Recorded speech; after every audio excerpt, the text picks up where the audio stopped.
দর্শক আমন্ত্রণ প্রবাসী বাংলাদেশে আপনাদের সঙ্গে আছে আমি দেবাশিস রঞ্জন সরকার। মাত্র 18,000 বর্গ কিলোমিটারের এক দেশ ইসওয়াতিনি, যেদিকে তিন দিকেই ঘিরে রেখেছে দক্ষিণ আফ্রিকা, আরেকদিকে মোজাম্বিক সীমান্ত। সোয়াজিল্যান্ড থেকে নাম বদলে ইসওয়াতিনি হওয়া রাজাশাসিত দেশটিতে রয়েছে বাংলাদেশিদের পদচারণা। ছোট কমিউনিটি হলেও প্রবাসের কর্মব্যস্ততার ফাঁকে স্বস্তি খুঁজতে তারাও মিলিত হন বিভিন্ন উৎসব আয়োজনে। সহকর্মী নুরুল আলম জানাবেন সে দেশের প্রবাসীদের ভিন্নধর্মী আয়োজনের কথা। নয়নাভিরাম প্রাকৃতিক সৌন্দর্যের দেশ ইসওয়াতিনি। আফ্রিকার দেশটিতে বাংলাদেশিদের পদচারণা শুরু হয় 4 দশক আগে। বর্তমানে সেখানে 1002 বাংলাদেশির বসবাস। কর্মব্যস্ত জীবনে সুযোগ পেলে সকল প্রবাসীরা ছুটে যান সবুজ পাহাড় কিংবা কোনো বিনোদন কেন্দ্রে। কিছুটা স্বস্তির আশায় সময় কাটান খোশ গল্প করে। কখনো পিঠে উৎসব, কখনো বা বনভোজনই হয়ে ওঠে তাদের এক হওয়ার উপলক্ষ। প্রবাসে আমরা আসলে সবাই একটু যান্ত্রিক জীবনে আবদ্ধ, তো এর মধ্যে আমরা যখনই একটু সময় পাই মাঝে মধ্যে ভাই বন্ধু আত্মীয় স্বজন তারপরে সবাইকে নিয়ে মাঝে মধ্যে একটু সময় কাটানোর চেষ্টা করি। সবাই মিলে একসাথে হলে আনন্দ লাগে, ভালো লাগে। বাংলাদেশি হিসেবে আমরা সবাই একসাথে হইলে নিজেদের দেশের মতো অনুভব হয়। প্রবাসীদের এসব আনন্দ আড্ডার বিশাল অংশ জুড়ে থাকে ক্রিকেট আর ফুটবল। দেশ থেকে 1000 মাইল দূরে কেউ কেউ হারিয়ে যেতে চায় শৈশবে। সব থেকে মজার ব্যাপার হচ্ছে সবার সাথে আসলে কিন্তু ওরকম ভাবে দেখা হয় না কর্মব্যস্তময় জীবনে। সো এই ধরনের প্রোগ্রামগুলো আমাদেরকে ওরকম একটা অপরচুনিটি করে দেয় যাতে আমরা সবার সাথে সুন্দর একটা মোমেন্ট কাটাতে পারি। সবাই মিলিত হই, গল্প করি, খাওয়া দাওয়া, বাচ্চারা খেলে। মানসুর ভাইয়াকে অসংখ্য একটা ধন্যবাদ যে আমাদের সবাইকে একসাথ করার জন্য। একজন না একজন তো উদ্যোগ নিতেই হয়। ইনশাল্লাহ আগামীতেও সবাই মাঝে মাঝে এরকম একটা অনুষ্ঠান করবে, এটাই আমরা আশা করি। সবার সাথে দেখা হলে অনেক ভালো লাগে। যান্ত্রিক জীবনের মাঝেও সময় বের করে নিজেদের একত্রিত করেন এই সকল প্রবাসীরা। শত কর্মব্যস্ততার মাঝেও ভোলেন না মাটির আর শেকড়ের টান। তাই তো নিজ দেশের মানুষদের সাথে মিলিত হয়ে নিজেদের সংস্কৃতিকে তুলে ধরার এত প্রয়াস তাদের। Nurul Alam, Jamuna news, Mbabane, Eswatini. জাঁকজমক আয়োজনে যুবদলের 47তম প্রতিষ্ঠাবার্ষিকী উদযাপন হয়েছে লেবাননে। রোববার বৈরুতের জুন্নুরাইন অডিটোরিয়ামে দিবসটি উপলক্ষে আলোচনা সভার আয়োজন করে লেবানন যুবদল। আনোয়ার শাহ আলী ও মুক্তার মিয়ার যৌথ সঞ্চালনায় এতে সভাপতিত্ব করেন সংগঠনের সভাপতি আফজাল হোসেন। প্রধান অতিথি হিসেবে ভার্চুয়ালি বক্তব্য রাখেন বিএনপি চেয়ারপারসনের উপদেষ্টা পরিষদ সদস্য অ্যাডভোকেট সৈয়দ মোয়াজ্জেম হোসেন আলাল ও কেন্দ্রীয় নির্বাহী কমিটির সহ যুব বিষয়ক সম্পাদক মীর নেওয়াজ আলী। এছাড়াও বক্তব্য রাখেন সাদ্দাম হোসেন, ইমদাদুল জাকির, মুরাদ হোসেন, মিলন শিকদার ও উবায়দুল্লাহ হোসেন সহ অন্যান্যরা। দলের ভারপ্রাপ্ত চেয়ারম্যান তারেক রহমানের 31 দফা বাস্তবায়নের লক্ষ্যে সবাইকে ঐক্যবদ্ধভাবে কাজ করার আহ্বান জানান বক্তারা। অনুষ্ঠানে লেবানন যুবদলের সর্বস্তরের নেতৃবৃন্দ উপস্থিত ছিলেন। যুবদলের 47তম প্রতিষ্ঠা বার্ষিকী উপলক্ষে আলোচনা সভা হয়েছে জার্মানিতে। বার্লিনের একটি মিলনায়তনে এই আয়োজন করা হয়। এতে সভাপতিত্ব করেন যুবদল নেতা আব্দুল হান্নান রুহেল, সঞ্চালনা করেন সোহেল চৌধুরী। অনুষ্ঠানের প্রধান অতিথি ছিলেন জার্মান বিএনপি সাবেক সাধারণ সম্পাদক গণি সরকার। প্রধান বক্তা ছিলেন সংগঠনের প্রথম যুগ্ম সাধারণ সম্পাদক মোস্তাক মান্নান। সভায় বিশেষ অতিথি ছিলেন জার্মান বিএনপির সাবেক সহসভাপতি আব্দুর রউফ মাস্টার, কাজী রেজাউল হক সাঈদ সহ আরও অনেকে। বক্তারা বলেন, শহীদ রাষ্ট্রপতি জিয়াউর রহমানের আদর্শকে ধারণ করে যুবদলের নেতাকর্মীরা ঐক্যবদ্ধ রয়েছে। কৃষক, গার্মেন্টস শ্রমিক আর প্রবাসীদের বাংলাদেশের অগ্রযাত্রার নায়ক বলে মন্তব্য করেছেন মানবাধিকার কর্মী ও আলোকচিত্রী শহীদুল আলম। পূর্ব লন্ডনের একটি রেস্তোরাঁয় বাংলাদেশ প্রেস ক্লাবের সাথে এক মতবিনিময় অনুষ্ঠানে এ কথা বলেন তিনি। বাংলাদেশের হিরো যদি বলতে হয় তাহলে 3 ধরনের ব্যক্তি রয়েছে। আমাদের দেশের কিষানি, আমাদের দেশের গার্মেন্টস শ্রমিক, আমাদের দেশের প্রবাসী শ্রমিক এবং প্রবাসে যারা আছেন বিভিন্নভাবে যারা ভূমিকা রাখেন তারা। এদের ত্যাগের কারণে, এদের অবদানের কারণে বাংলাদেশ এখন যেই জায়গায় আছে। অথচ আমরা কিন্তু এই মানুষগুলিকে কাউকেই মূল্যায়ন করিনি, সেরকম ভাবে সম্মান দেইনি। তাদের ন্যায্য পাওনা যেটা সেটা কখনো দেইনি, আজও দিচ্ছি না। সেটা বদলাবে আমার আশা করি।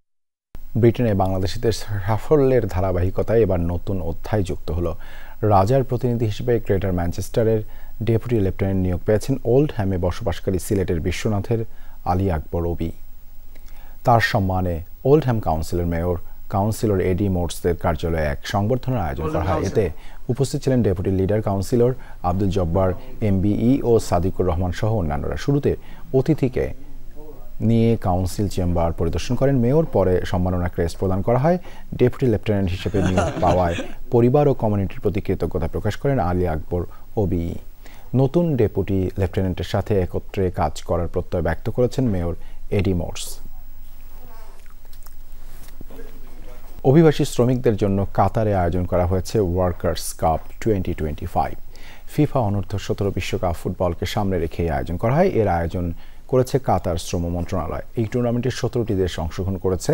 শ্রম মন্ত্রণালয়ের workers support and insurance fund সহ কাতারের বিভিন্ন সংস্থাকে একই প্ল্যাটফর্মে আনার জন্য এই আয়োজন করা হয়েছে বলে জানান। এই উদ্যোগকে স্বাগত জানিয়েছে নেদারল্যান্ডস, ব্রিটেন সহ বিভিন্ন দেশের প্রবাসী এবং শ্রমিক সংগঠন। এটা বাংলাদেশি যে ওয়ার্কফোর্স এখানে সেকেন্ড লার্জেস্ট, প্রায় 4.5 লাখ বাংলাদেশি। তাদের প্রত্যেকের অংশগ্রহণ, কোঅর্ডিনেশন এর দায়িত্ব বাংলাদেশ কমিউনিটি করছে মিনিস্ট্রি অফ লেবার পক্ষ থেকে। কাতার প্রবাসী অবস্থান করছে যে সমস্ত প্লেয়াররা, তাদের মধ্য থেকে আমরা যাচাই বাছাই করে একটা টিম গঠন করেছি। সব লেবাররা জানি ফুটবল এবং সবকিছু বিনোদন পায় এই খেলার মাধ্যমে, এবং প্রতি বছর এটা অনুষ্ঠিত হয়। পর্যবেক্ষণের আড়ালে বিদেশি কেউ যেন উদ্দেশ্য প্রণোদিতভাবে নির্বাচনকে অহেতুক প্রশ্নবিদ্ধ করতে না পারে সে বিষয়ে সতর্ক থাকবে সরকার। এই অবস্থানের কথা স্পষ্ট করে পররাষ্ট্র উপদেষ্টা বলছেন, ফেব্রুয়ারিতে ভোট নিয়ে বিদেশিদের প্রশ্ন না থাকলেও নির্বাচন না হওয়া পর্যন্ত তাদের উদ্বেগ থাকবে। জানান, ঢাকা বেইজিং সম্পর্ক নিয়ে যুক্তরাষ্ট্রসহ অন্য কারো উদ্বেগের কিছু নেই। সব পরাশক্তির সাথে ভারসাম্যপূর্ণ সম্পর্ক রাখবে বাংলাদেশ। আর সুযোগ পেয়েও আওয়ামী আমলের নির্বাচনে ভারতের ভূমিকা নিয়ে প্রশ্ন না করায় নিজের অসন্তোষ জানান তৌহিদ হোসেন।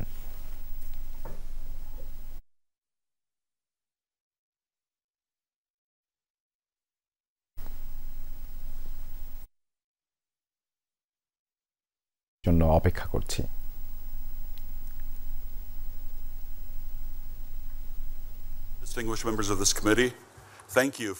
বাংলাদেশে যুক্তরাষ্ট্রের নতুন রাষ্ট্রদূত মনোনীত হয়েছেন ব্রেন্ট ক্রিস্টেনসেন। সম্প্রতি সিনেট শুনানিতে চীনের সাথে বাংলাদেশের সম্পর্ক ঝুঁকি বাড়াচ্ছে বলে মন্তব্য করেন তিনি। এ নিয়ে পররাষ্ট্র মন্ত্রণালয়ের অবস্থান জানতে চান সাংবাদিকরা। আমার তো মনে হয় না, যেহেতু আমরা ব্যালেন্স মেনটেন করে চলি, কারোই উদ্বিগ্ন হওয়ার কিছু নেই। আমাদের গভীর সম্পর্ক আছে মার্কিন যুক্তরাষ্ট্রের সাথে এবং অর্থনৈতিক প্রচুর সম্পর্ক আছে চীনের সাথে। প্রত্যেক বৃহৎ দেশের সাথে আমাদের স্বার্থ আছে, সেই স্বার্থ আমাদেরকে সমন্বয় রাখতে হবে। ফেব্রুয়ারিতে নির্বাচন নিয়ে বিদেশিদের শঙ্কা নেই দাবি করে আগ্রহী রাষ্ট্র ও সংস্থা চাইলে পর্যবেক্ষক হিসেবে আসতে পারবে বলে জানান উপদেষ্টা। নির্বাচন কমিশন এটি দেখভাল করলেও এই অজুহাতে কেউ যেন অহেতুক বিতর্ক তৈরি করতে না পারে সেই ভাবনার কথাও বলেন তৌহিদ হোসেন। আমরা চাই না যে পর্যবেক্ষকের আড়ালে কেউ শুধু উদ্দেশ্য প্রণোদিতভাবে দুর্নাম করার জন্য আসুক, সেটা তো আমরা চাইবো না। তবে আমরা এ পর্যন্ত যা দেখছি, যারা আগ্রহ প্রকাশ করেছেন, ইইউ, তারপরে আপনার মার্কিন যুক্তরাষ্ট্র, আমরা তো মনে করি যে এটা একটা ভালো লক্ষণ। সম্প্রতি অংশগ্রহণমূলক নির্বাচনের কথা বলেছে ভারত। দিল্লি সফররত সাংবাদিকদের কাছে এই অবস্থান দেশটির পররাষ্ট্র সচিব স্পষ্ট করলেও গেল 3 নির্বাচনে ভারতের ভূমিকা নিয়ে প্রশ্ন না করাই হতাশার কথা জানান তৌহিদ হোসেন। ভারতের পররাষ্ট্র সচিব বলেছিলেন যে অন্তর্ভুক্তিপূর্ণ, ট্রান্সপারেন্ট ইত্যাদি নির্বাচন তারা চান ইত্যাদি। আপনাদের মুখে প্রশ্নটা তুলে দেওয়া হয়েছিল যে আপনারা এই কথা গত 15 বছর বলেননি কেন? আগের নির্বাচনগুলি কি আপনাদের এই ফর্মুলা অনুযায়ী সঠিক ছিল? যখন তিনি সুযোগটা দিয়েছেন তখন সেই প্রশ্নটা আপনাদের করা উচিত ছিল, সেটা আপনারা করেন। আসে ইসলামী বক্তা ডক্টর জাকির নায়েকের বাংলাদেশ সফর প্রসঙ্গ। জাকির নায়েককে দেওয়া হয়েছে বলে আমি জানি না। তৌহিদ হোসেন বলেন, সমস্যার সৃষ্টি হয় এমন কাউকে জাতিসংঘের মিশন প্রধান হিসেবে ঢাকা চায় না। সমস্যার সৃষ্টি হয় বা কোনো কন্ট্রোভার্সির সৃষ্টি হয়, এরকম কেউ আসবে না। বাংলাদেশের শ্রমবাজার ফের চালুর চেষ্টা বাহরাইন সফরে করার কথাও বলেন পররাষ্ট্র উপদেষ্টা। মাহফুজ বিশু, যমুনা নিউজ, ঢাকা। যুদ্ধবিরতি ভেঙে গাজায় হামলা চালালো ইসরায়েল। প্রধানমন্ত্রী বেনিয়ামিন নেতানিয়াহু নির্দেশের কয়েক ঘন্টার মধ্যেই উপত্যকায় কয়েক দফা বিমান হামলা চালিয়েছে আইডিএফ। প্রত্যক্ষদর্শীদের দেয়া তথ্য অনুযায়ী গাজা সিটির আল শিফা হাসপাতালের কাছে একটি মিসাইল বিস্ফোরণের খবর পাওয়া গেছে, কয়েক কিলোমিটার দূর থেকেও, যার শকওয়েভ অনুভূত হয়। অঞ্চলটির অন্তত 3টে স্থানে হামলার ঘটনা ঘটেছে। এছাড়াও বেশ কয়েকটি ইসরায়েলি ড্রোন দেখা গেছে গাজা সিটির আকাশে। এসব হামলায় এখন পর্যন্ত 2 ফিলিস্তিনির মৃত্যুর খবর পাওয়া গেছে। আহত হয়েছেন বেশ কয়েকজন। ধারণা করা হচ্ছে প্রাণহানির সংখ্যা আরও বাড়বে।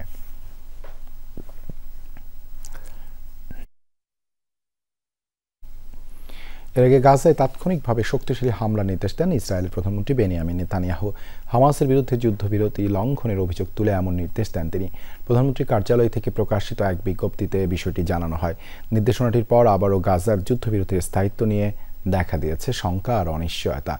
এদিকে তেল আবিবের বিরুদ্ধে পাল্টা অভিযোগ তুলে মৃত ইসরায়েলি জিম্মিদের দেহাবশেষ হস্তান্তর স্থগিতের ঘোষণা দিয়েছে হামাসের সশস্ত্র শাখা কাশেম ব্রিগেড। এর আগে উপত্যকার দক্ষিণাঞ্চলে ব্যাপক গোলাগুলি ও বিস্ফোরণের খবর পাওয়া যায়।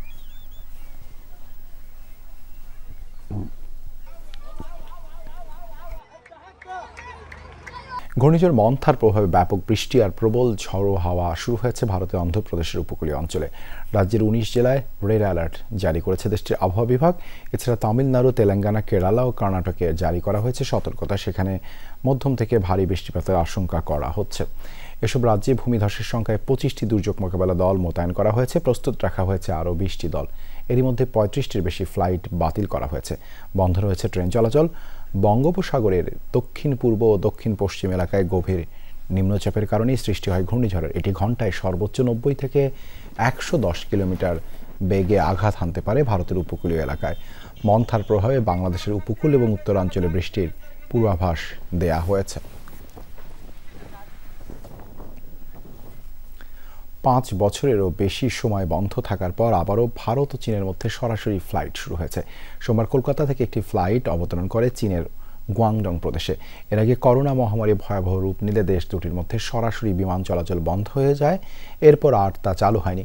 মার্কিন প্রেসিডেন্টের শুল্ক আরোপের জেরে যুক্তরাষ্ট্রের সাথে ভারতের সম্পর্কে টানাপোড়েন চলছে। এই সুযোগে নয়াদিল্লি ও চীনের ঘনিষ্ঠতা বাড়ছে। কূটনৈতিক ও বাণিজ্যিক সম্পর্ক বাড়াতে বেশ তৎপর দেশ দুটি। সম্প্রতি ভারতের প্রধানমন্ত্রী নরেন্দ্র মোদী চীন সফরেও গিয়েছেন। প্রতি সপ্তাহে চ্যাট জিপিটিতে আত্মহত্যা নিয়ে আলোচনা করেন 12 লাখ মানুষ। কৃত্রিম বুদ্ধিমত্তা ভিত্তিক ল্যাঙ্গুয়েজ মডেলটির মূল প্রতিষ্ঠান ওপেন এআই এর এক ব্লগ পোস্টে উঠে এসেছে এই তথ্য। তাদের চ্যাটবট কিভাবে সংবেদনশীল কথোপকথন পরিচালনা করে তার ভিত্তিতে প্রকাশ করা হয়েছে একটি প্রতিবেদন, যাতে বলা হয়েছে 91% ক্ষেত্রেই তাদের আপডেট ভার্সন GPT-5 আত্মহত্যা প্রবণ কিংবা অন্যান্য সংবেদনশীল মেসেজের জবাব সঠিক ও পেশাদার নির্দেশনা দিতে সক্ষম হয়েছে।